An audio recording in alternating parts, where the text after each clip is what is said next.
பாணர்களோட பாடல்கள் மூலமாகவும் செவிவழி செய்தியாகவும் வள்ளல் பாரி பத்தி தெரிஞ்சுக்கிட்ட புலவர் கபிலர் பாரிய நேர்ல பார்க்க போறாரு. இதுதான் வேள்பாரி தொகுதி 1 அத்தியாயம் 1 கதை. பாரியோட பரம்பு மலையில என்னோடு சேர்ந்து நீங்களும் பயணிக்க தயாரா?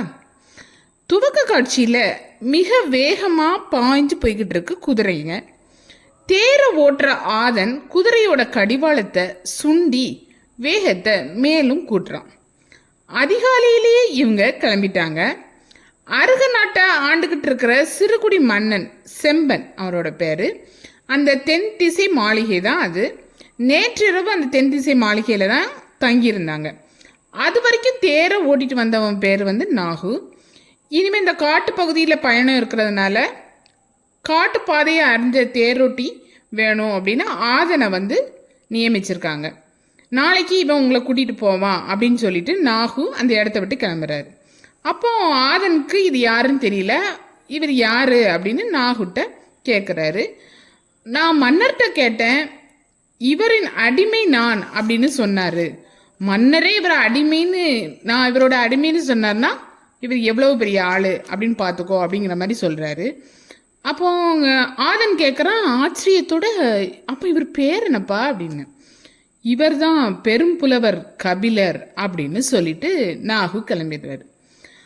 ஆதனுக்கு பதற்றத்தில் இரவு முழுதும் தூக்கமே வரல. இருந்தாலும் காலையிலேயே எழுந்திரிச்சு குதிரையை பூட்டி தேரை தயார் செய்கிறான். கபிலர் அந்த மாளிகையை விட்டு இப்போ வெளியில் வராரு.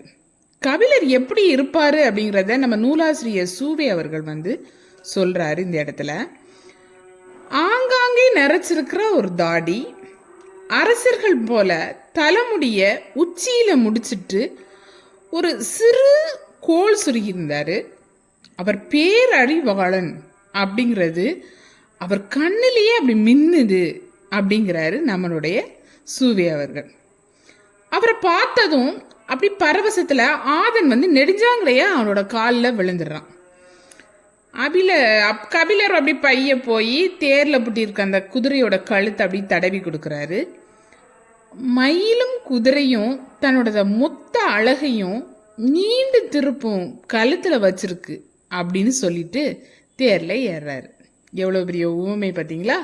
மயிலுடைய கழுத்தும் ரொம்ப அழகாக இருக்கும், குதிரையுடைய கழுத்தும் ரொம்ப அழகாக இருக்கும். அதனால் தன்னோட மொத்த அழகையும் அது நீண்டு திருப்பம் அதோட கழுத்தில் வச்சிருக்கு அப்படின்னு சொல்லிட்டு தேரில் ஏறுறாரு கபிலர். ஆதன் ரொம்ப திறமையாக தேரை ஓட்டி வேட்டுவன் பாறைக்கு வந்துட்டான். கபிலர் அவரோட தலையை தூக்கி மேலே பார்க்குறாரு. ஏத்தாப்புல 2 குன்றுகள் தெரியுது. அதுக்கப்புறம் அடுக்கடுக்காக மலை தொடர்களும் தெரியுது. மலை உச்சிய மேகங்கள்லாம் அப்படி சூழ்ந்த அந்த இடம் ரொம்ப ரம்பியமாக ரொம்ப அழகாக இருக்குது. ஆதன் இறங்கி, ஐயா இதுதான் பச்சை மலர் தொடர், முன்னால் இருக்கிற வேட்டுவன் பாறை, இந்த வழியாகத்தான் பாரியோட பரம்பு மலைக்கு போகணுன்னு நான் கேள்விப்பட்டிருக்கேன் அப்படின்னு சொல்கிறார். கபிலர் தேரை விட்டு கீழே இறங்கி பார்க்குறாரு. அந்த மலை அவ்வளோ பெருசாக பறந்து விரிஞ்சு கிடக்கு. அவர் மெல்ல அங்கிருந்து ஒரு நீர் வற்றிய காட்டாறு எல்லாம் கடந்து வேட்டுவன் பாறைக்கு மேலே ஏறுறாரு. அது வரைக்கும் பார்த்துக்கிட்டு இருந்த நம்மளுடைய ஆதன், இவர் எப்படி போவார்? பரமமலைக்கு இதுக்கு முன்னப்பினே இவர் போனது கிடையாது. பாதை எவ்வளோ தூரம்னு தெரியாது. யாராவது கூட்டிகிட்டு போவாங்களா எப்படின்னு தெரியாது. தன்னந்தனியாக இவர் இவ்வளோ தைரியமாக போகிறாரே அப்படின்னு யோசிச்சுக்கிட்டே ஆதன் அந்த இடத்த விட்டு கிளம்புறான். உச்சி வெயில், ஈரக்காற்று, பாதை அப்படியே மேலே நோக்கி போகுது. அந்த பாறையில் இருந்து அப்படி சரிஞ்சு கிடக்குங்கள, வேர்கள்லாம் அப்படி சரிஞ்சு கிடக்கு. அதை பிடிச்சிட்டு மெல்ல மூச்சு வாங்கி கொஞ்சம் கொஞ்சமாக மேலே ஏறி கபிலர் போய்கிட்டு இருக்காரு. அப்போ செடிகளுக்கு நடுவில் ஒரு உருவம் தெரியுது. ஒரு இளைஞன் கையில் ஒரு பெரிய வேல் கம்போட இவனை நோக்கி அப்படி வாராரு. ஆனால் இவர் பாதையை தாண்டி போகிறார். மேலே ஏறிக்கிட்டே போகிறவர் கபிலர் கடந்து போகும்போது அவனுக்கு நின்று பேச நேரம் இல்லையோ என்னமோ அவ்வளவு வேகமாக நடந்து போய்கிட்டு இருக்காரு. நீங்கள் யாருன்னு தெரிஞ்சுக்கலாமா அப்படின்னு கேட்குறாரு. கபிலர் வந்து கொஞ்சம் கர்வமான ஆள் இல்லையா, கொஞ்சம் கர்வத்தோட அப்படி குரலை உயர்த்தி கபிலர் அப்படின்னு சொல்றாரு. அவன் சட்டுன்னு நான் பேரை கேட்கலையே, யாருன்னு கேட்டேன் அப்படின்ட்டாரு.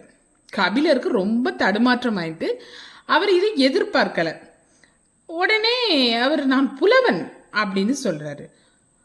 அவன் பாணன் குளமா அப்படின்னு கேட்டுக்கிட்டே நடந்து போய்கிட்டே இருக்கான். இல்லை நான் புலவன், எழுத கற்றவன் அப்படிங்கிறாரு. எழுத்துனா என்ன அப்படின்னு அடுத்த கேள்வி. மரத்தை ஓவியமாக வரைஞ்சி பார்த்துருக்கியா அப்படின்னு கபிலர் கேட்குறாரு. ஆமாம், குகை பாறையில் பார்த்துருக்கேன். அதை மாதிரி நாம் பேசுகிறத ஓவியமாக வரைகிறது தான் எழுத்து. உன் பேர் என்ன அப்படின்னு கபிலர் கேட்குறாரு. நீலன் அப்படின்னு சொல்கிறான் அவன். இவன் ஒரு முக்கியமான ஒரு கதாபாத்திரம் இந்த வேள்பாரியை பொறுத்த வரைக்கும், ஞாபகம் வச்சுக்கிடுங்க. உடனே நீலன் அவனோட பேரை சொன்ன உடனே இங்கே வா அப்படின்னு அவனை கூப்பிட்டு கீழே கிடக்கிற ஒரு குச்சியை எடுத்து அவர் பேரை வந்து தரையில் அப்படி நம்ம கபிலர் எழுதி காமிக்கிறாரு. அதை பார்த்ததும் அவனுக்கு ஒரு சின்ன சிரிப்பு, அப்படி சிரிச்சிட்டு நான் என்ன யானையுடைய சாணத்தில் செரிக்காமல் கிடக்கிற ஈக்கிய போலவா இருக்கேன் அப்படின்னு சொல்லியிருந்தான். ஏன் அப்படி சொல்கிறான்னா, அந்த குச்சியை வச்சு எழுதுறதுனால ரொம்ப ஒரு மெல்லிசான ஒரு எழுத்து அதில் வந்ததுனால அவன் அப்படி அவன் சொல்லிட்டு போய்கிட்டே இருக்கான். கபிலருக்கு அவரோட இந்த நக்கலான பேச்சை வந்து கபிலர் எதிர்பார்க்கல. ஏன்னா கபிலர்கிட்ட இதுக்கு முன்னாடி யாரும் அப்படி பேசினது கிடையாது. பெரிய புலவர் அப்படிங்கிற பயத்தோட ரொம்ப பணிவாக தான் பேசுவாங்க. கபிலர் கோபப்படுறதுக்கு பதிலாக அவனை ரசிக்க ஆரம்பிச்சிடுறாரு. அவனோட வேகம், அவனோட இறுகி திரண்ட அந்த உடல், அவனோட ஒரு மிடுக்கு, ஒரு சின்ன கண்கள், அவனோட மனதில் இருந்து வர்ற கேள்விகள், சட்டு சட்டு சட்டுன்னு கேள்வியாக கேட்டுட்டு இருக்காரா, அதெல்லாம் பார்த்துட்டு இவருக்கு அப்படி அவனை ரசித்து பார்த்துக்கிட்டு இருக்காரு. அப்புறம் அவன் கையில் இருக்கிற வேல் இல்லையா, அதை வீசி வீசி நடக்கிறாரு. கபிலர் யோசிக்கிறாரு, அவன் கையில் இருக்கும் போதே இந்த வேல் இவ்வளோ வேகமாக போகுதே, அவன் அதை யாரையாவது நோக்கி வீசி எரிஞ்சா எவ்வளவு வேகமாக போகும் அப்படின்னு. கபிலர் உடனே சுதாரிச்சுக்கிட்டு, அடுத்ததா அவன் கேள்வி கேட்கறதுக்கு முன்னாடி நாம் கேட்க ஆரம்பிச்சிருவோம் அப்படின்னு முடிவு பண்ணி, உனக்கு கல்யாணம் ஆயிடுச்சா அப்படின்னு கேட்குறாரு. இல்லை, ஆனால் சீக்கிரமாக நடக்கும், என்னவளை தான் பார்த்துட்டு வரேன் அப்படின்னு சொல்கிறான். அதோ அந்த மலை இருக்கு இல்லையா, அதுக்கு பின்புறம் தான் இருக்கு அவளோட குடில் அப்படிங்கிறான். அந்த மலைக்கு பின்புறமா அப்படின்னு கபிலர் ஆச்சரியத்தோட கேட்குறாரு. தினந்தோறும் 2 முறை போயிட்டு வருவேன், ரொம்ப சாதாரணமாக சொல்கிறான். கபிலருக்கு அவன் மீதான ஈர்ப்பு இன்னும் கூடுது.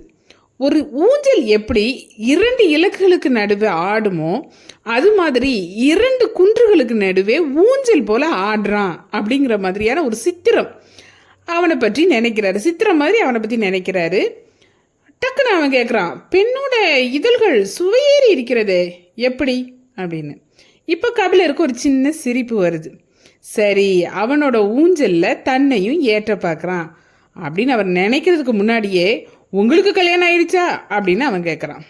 இல்லை அப்படின்னு கபிலர் சொன்னதும், அப்படின்னா நான் உங்கள்கிட்ட இந்த கேள்வியை கேட்டிருக்கக்கூடாது.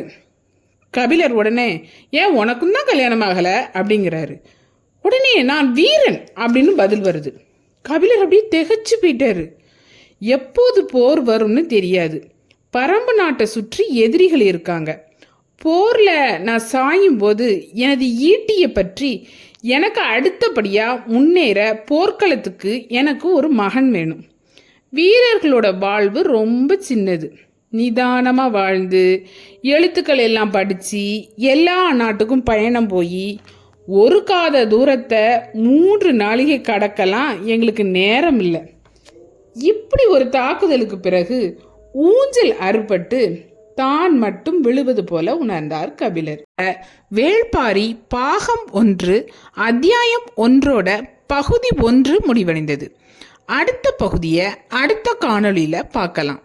சேனலை சப்ஸ்கிரைப் பண்ணுங்கள், ஷேர் பண்ணுங்கள். நன்றி. அடுத்த காணொளியில் சந்திப்போம்.